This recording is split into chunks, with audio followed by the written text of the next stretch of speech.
Amazon wants a highway in the sky. The e-commerce company wants airspace to be designated specifically for commercial drones. Alice Lloyd-George is here. She's an associate at RRE Ventures. Justin Esgar as well. He is the author of Appetize on Your Idea, which I have right here on my desk. Welcome to you both. Great to see you. Good to see you. So what do you think? There's this fantastic video of these Amazon drones just dropping things. And I mean, Amazon's very reasonable, right? It's between 200 and 400 feet off the ground. It's going to be reserved. They're planning for a buffer. Will it happen here? Will it be approved by the FAA? Yeah, I mean, I think we've seen the FAA start to make these steps, and you know, airspace is about to get a lot more complex. At any given time, there's about 12,000 planes flying overhead in this country, and soon, you know, there's a near future where it's going to be something like 10,000 drones over a city, and this is without a sort of federally operated network of control towers. And that's just here in the U.S. We know the UK is a lot more drone friendly, as is France, as is Australia. I guess Australia and New Zealand a little bit easier in some of the more rural areas. What is your take on this? Well, actually, speaking of Australia, an Australian startup company actually just did the first drone delivery like a week ago, and it was actually not, they had nothing to do with Amazon. They did it actually in Virginia. I mean, honestly, have you seen that Audi commercial that has like all the drones in the air that are like attacking people? Like, that's what I'm afraid of most of all. Like, I don't want to have to look up and see just thousands of drones in the air. I know, it seems like such a high-stress way to have to get home from the office. Right? It'd be a full robotic ballet, like right over our heads. But the upside is, if I forget to buy flowers for my wife, I can just have them delivered and not leave the house. So there's always an upside. All right, upside. Oculus, I'm not even touching that one. Oculus trying to convince filmmakers to make virtual reality movies. So is this just like, okay, we developed this technology, someone has to use it for something? Is this desperate or is it smart? Well, you know, Q4, Q1, the headset sales are going to be happening in a full force way, both with Oculus, with Valve, with Sony Morpheus. And there's got to be content, because content drives the headset sales, which drives the content. It's a full virtuous cycle. And I think everyone expects, you know, core gaming will be the spearhead into the market. But cinemas is still a big question, because there's all these open questions around what makes good narrative and what's the sensory overload in VR movies. And I think those questions still haven't been figured out. If moviegoers come out nauseous, you probably lost something in there. But I mean, in all seriousness, I mean, Walt Disney's Lucasfilm is testing, Guillermo del Toro. I mean, there are very famous Hollywood presences in the mix.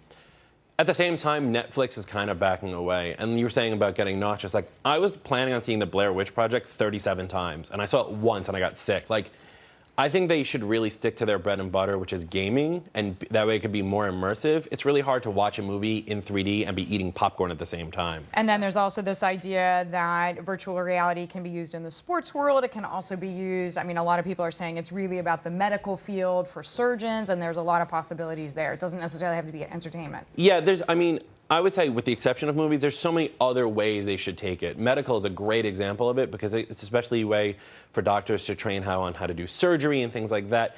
That would be a much better, I would say, a much better use of the technology than trying to get me to watch a movie. All right, now speaking of virtual reality, there is a very new job in esports, which is a video game coach. And there are players who are using headsets, coaches who are using headsets, and then it mimics this kind of 360-degree angle for training. What do you think about this?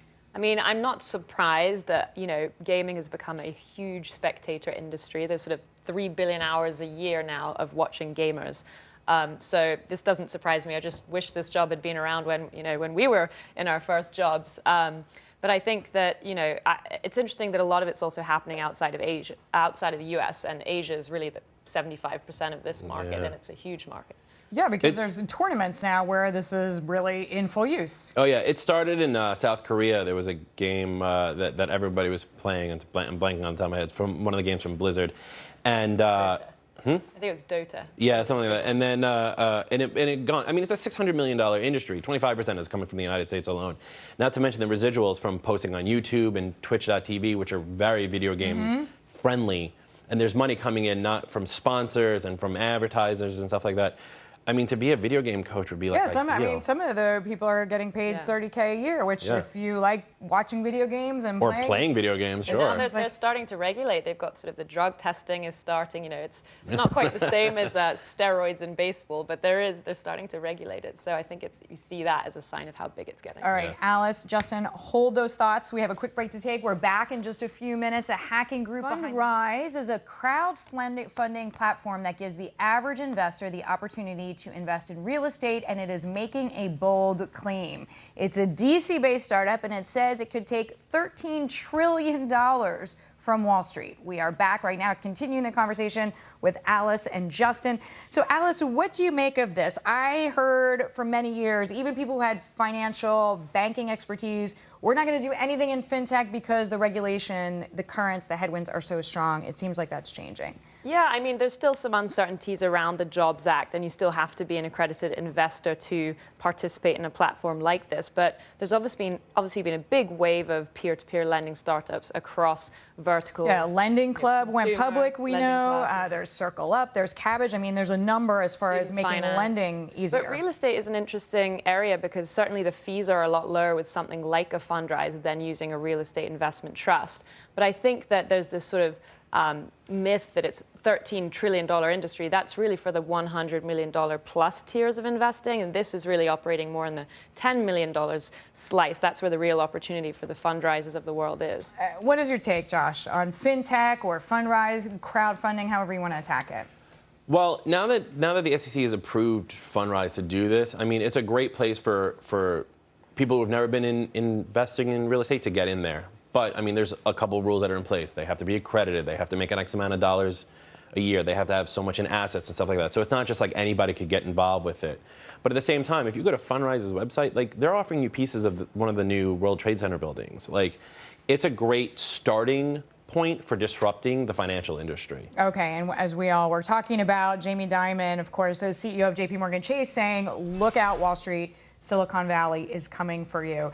Speaking of just everything getting faster, easier, better, Google now showing you when local businesses are busiest, which means if you're a fan of one particular store, you can click on Google and find out when the busy times are, presumably to avoid them. Is this added value? Yeah, I mean, I think we're living very much in this quantified world that relies on the penetration of smartphones, and Google has a real advantage with its access to data. They're really leveraging the Android location data that they use for road traffic as well. And so I think it's going to be tough for competitors to try and compete with what they've got with Android penetration on this. But of course, it'll tell you the average aggregate estimate for how many people are in a Starbucks at a certain time, but it won't tell you how long the wait is inside in the line. Justin, does this remind you of Waze? It says Waze for humans? Yeah, it's almost Waze for humans. That's a good way of putting it. I mean, it tells you how long it's busy. What I would love to see, though, is to let Google give analytics to the business owner. Because right now, they're not letting that be. So someone who has a business needs to go and look at the same commercial side of things as the customers were. So they wouldn't be able to test market, let's say, a promotion in their store or something like that. Yeah, that's a fair point about that could be the real added value where businesses would pay them and maybe offer certain specials at certain times. Very useful. Justin Esgar, thank you very much. Alice Lloyd-George, thank you. Glad to have you both with us. When we come back, remotely control your ears with new earbuds that listen and help you filter the world around you. And the hackers that got into U.S. government data may have a huge consumer company. They may have attacked one. We will tell you who is most at risk. Do you want to know a secret? Do you promise not?